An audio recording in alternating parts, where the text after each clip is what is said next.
नमस्कार, बहुत स्वागत है आपका। आप देख रहे हैं किस्मत कनेक्शन और मैं हूं आपके साथ शैलेंद्र पांडे। दीपावली के दूसरे दिन अन्नकूट और गोवर्धन पूजा का पर्व मनाया जाता है। अन्नकूट का पर्व मनाते हैं और गोवर्धन पूजा करते हैं। मुख्यतः ये प्रकृति की पूजा है जिसका आरंभ श्री कृष्ण ने किया था।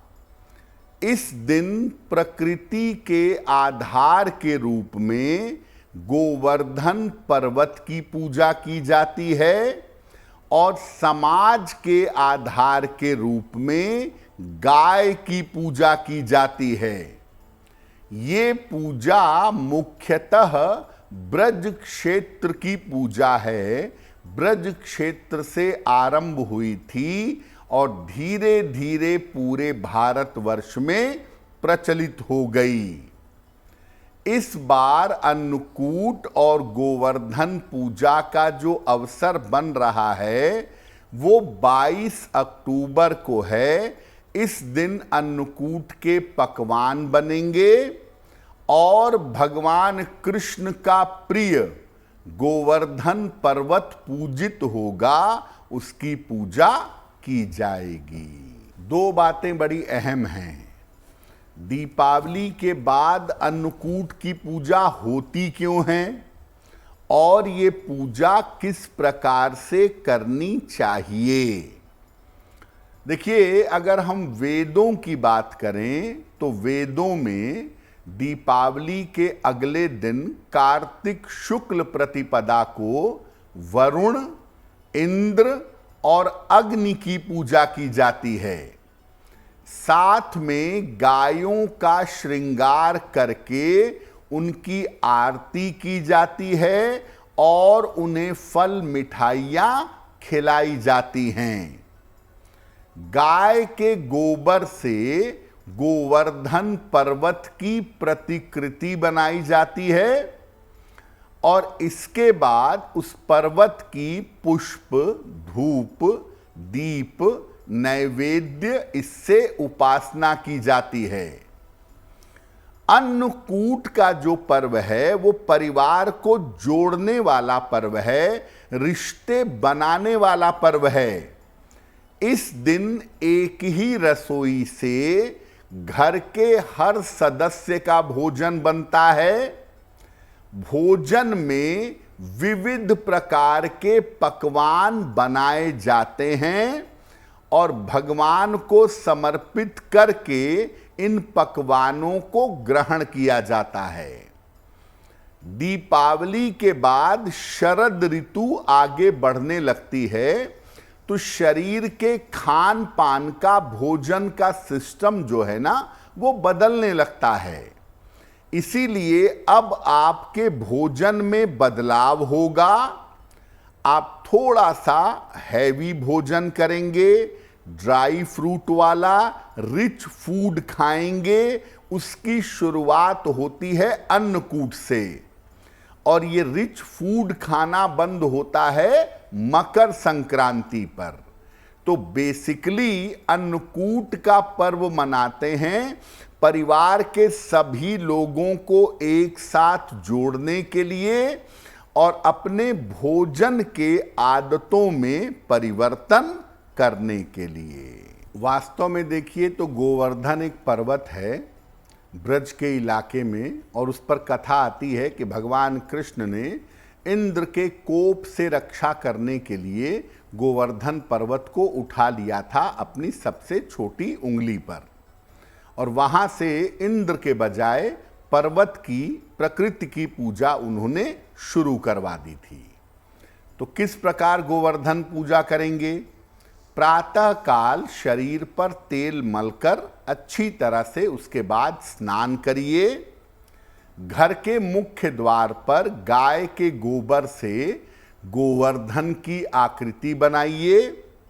गोबर का गोवर्धन पर्वत बनाइए। पास में ग्वाल बाल, पेड़ पौधों की आकृति बनाइए।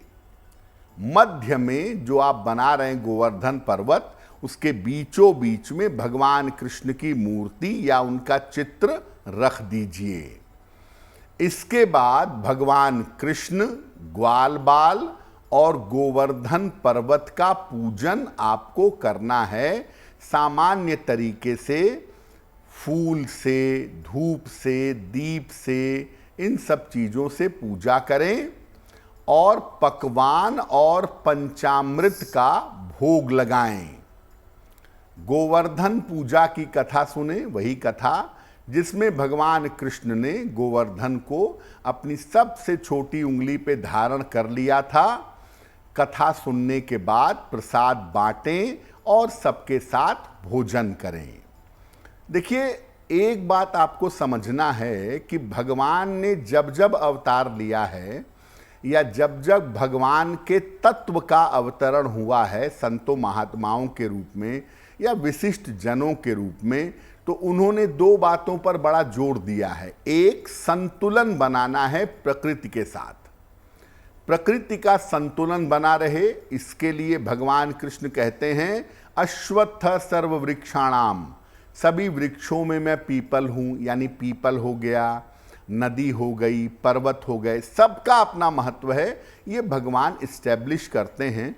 और इसीलिए इसको धर्म से जोड़ा गया ताकि पर्वतों का, नदियों का, वृक्षों का महत्व हम समझ सकें और जीवन में उनके महत्व को समझकर अगर आगे बढ़ेंगे तो जीवन अच्छा रहेगा। देखिए, गो का दो अर्थ होता है। गो का एक अर्थ होता है गाय और एक अर्थ होता है आपकी जबान, आपकी वाणी।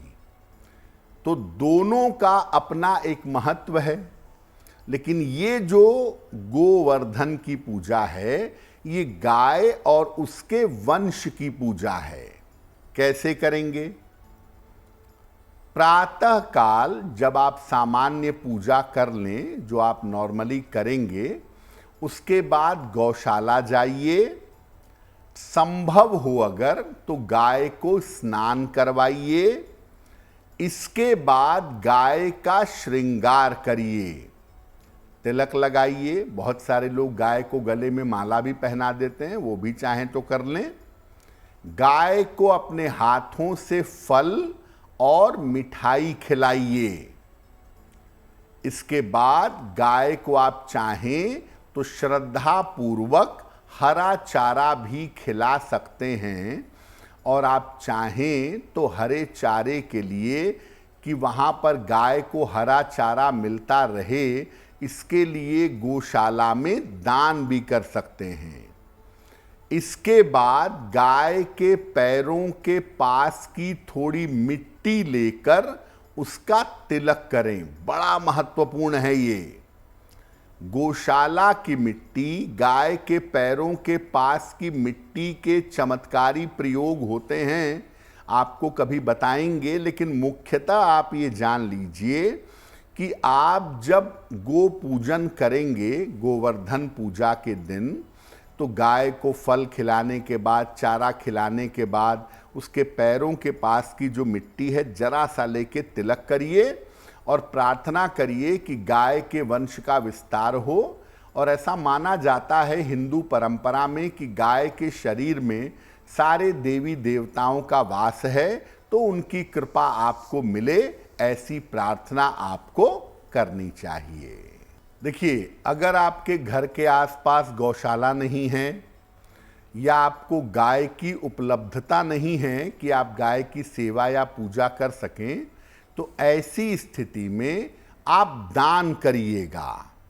गौशाला में दान करते तो बहुत अच्छा होता, नहीं कर पाते तो कोई बात नहीं, कम से कम अन्न और वस्त्र का किसी निर्धन व्यक्ति को दान करिएगा। अगर आप गोवर्धन पूजा अन्नकूट के दिन भोजन का, अन्न का, वस्त्र का किसी निर्धन को दान करेंगे तो इससे भी आपके जीवन में संपन्नता आएगी।